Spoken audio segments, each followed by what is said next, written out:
Hello viewers, নতুন আরেকটি recipe নিয়ে আপনাদের সামনে চলে এসেছি। আজকের রেসিপি চিতই পিঠা।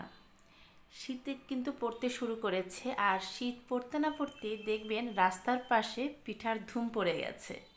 তো ভাবলাম বাসায় চিতই পিঠা তৈরি করি, আর কিভাবে খুব সহজে ফুলকো চিতই পিঠা করা যায় সেই রেসিপিটাই আপনাদের সাথে শেয়ার করি। চিতই পিঠা বানালে কিন্তু দেখবেন পিঠাগুলো ঠিকমতো ফুলে না। তার কিছু টেকনিক আছে, সেই টেকনিকগুলোই আজকে আমি আপনাদেরকে দেখিয়ে দিব। তো এখানে প্রথমে নিয়ে নিয়েছি আতপ চাল। যে কোনো পিঠা বানানোর জন্যই আপনারা এই আতপ চালটাই ব্যবহার করবেন। আমি এখানে আতপ চাল নিয়েছি। অনেকে আতপ চালের সাথে সিদ্ধ চাল মিক্সড করে, কিন্তু আপনারা সিদ্ধ চাল দেবেন না, তাতে করে পিঠা ঠিকমতো ফুলে না আর পিঠা নরম হয়ে যায়। চালগুলোকে আমি 2 ঘন্টা ভিজিয়ে রেখে আমি এগুলো ব্লেন্ডারে খুব ভালো করে ব্লেন্ড করে নিয়েছি। দেখুন ব্যাটারটা কিন্তু একদম মিহি পেস্টের মতো করে নিয়েছি। চাইলে আপনারা পাটাতেও এরকমভাবে ব্যাটারটা তৈরি করে নিতে পারেন। চিতই পিঠা বানানোর জন্য অবশ্যই চালটাকে ভালো করে 2 ঘন্টা ভিজাবেন, তারপর এটাকে মিহি পেস্ট করে নেবেন। কোনো মতেই চালের গুঁড়া দিয়ে চিতই পিঠা করবেন না, সেই ক্ষেত্রে কিন্তু পিঠা ফুলবে না। আপনারা চেষ্টা করবেন চাল বাটা অথবা চালের এরকম ভালো মিহি পেস্ট করে ব্যাটার তৈরি করে তারপর পিঠা তৈরি করার জন্য। আমি ব্যাটারটাকে 2 ঘন্টা ভিজিয়ে রেখেছি। এই সময় একটু লবণ দিয়ে ব্যাটারটাকে তৈরি করে নেবেন। সামান্য পরিমাণ জল দেবেন, খুব একটা পাতলা ব্যাটার কিন্তু করবেন না। এখানে লোহার একটা তাওয়া নিয়ে তাতে হালকা তেল ব্রাশ করে তারপর 1 চামচের মতো ব্যাটার দিয়ে দিয়েছি, দিয়ে ঢাকনা দিয়ে ঢেকে দিয়েছি।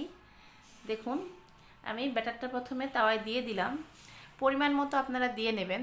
দিয়ে তারপর মাটির যে সরাটা আছে সেটা দিয়ে আমি ঢেকে দিয়েছি। দেখবেন যাতে করে ফাঁকা না থাকে। 5 মিনিটের মতো ঢেকে রেখে তারপর আমি পিঠাগুলোকে তুলে নিচ্ছি। দেখুন আমি একটু ক্লোজ করে দেখাচ্ছি কতটা সুন্দর ফুলে উঠেছে। আপনারা অবশ্যই আতপ চাল দিয়ে এই ব্যাটারটা করবেন, কোনোভাবেই সিদ্ধ চাল মেশাবেন না, তাহলে কিন্তু চিতই পিঠাটা ফুলবে না। দেখুন আমি এইভাবে দিচ্ছি। এই পিঠাগুলো কিন্তু ঠান্ডা হয়ে গেলেও নরম হয়ে যায় না, পিঠাগুলো খেতে খুবই ভালো লাগে। এইভাবে ঢেকে রাখবেন 5 মিনিট, আর উপর দিয়ে একটু জলের ছিটা দিয়ে দেবেন, তাতে করে পিঠাটা কিন্তু খুব সুন্দর ফুলে উঠবে। দেখুন পিঠাগুলো কত সুন্দর ফুলে উঠেছে। চিতই পিঠা ফুলার একটাই টেকনিক, সেটা হচ্ছে ব্যাটারটা যদি আপনারা পারফেক্ট ওয়েতে করতে পারেন। ব্যাটারটা করে কিছুক্ষণ মেখে রেস্টে রেখে দেবেন। 2 ঘন্টার মতো যদি রেস্টে রেখে দেন তাহলে কিন্তু চিতই পিঠা ফুলবেই। আর কোনোভাবেই চালের গুঁড়ো দিয়ে করবেন না, চাল বাটাটা ইউজ করবেন, তাহলে পিঠাটা খুব সুন্দরভাবে ফুলে ওঠে। এইভাবে ব্যাটারটা দিয়ে তারপর ঢেকে দিয়ে আপনারা 5 মিনিট সময় অপেক্ষা করবেন। আর যখন ঢাকনা দিবেন তার উপর একটু জলের ছিটা দিয়ে দেবেন। এই জলের ছিটাটা দিলে পরে পিঠাটা খুব সুন্দর ফুলে উঠবে। এই সময় কিন্তু চুলার আঁচটাকে আমি একদম মিডিয়ামে রেখেছি। কোনোভাবে চুলার আঁচ বাড়িয়ে দেবেন না বা একবারে কমিয়ে দেবেন না, মিডিয়ামে রেখে যদি আপনারা পিঠাগুলো করেন পিঠাগুলো খুব সুন্দর এরকম ফুলে উঠবে।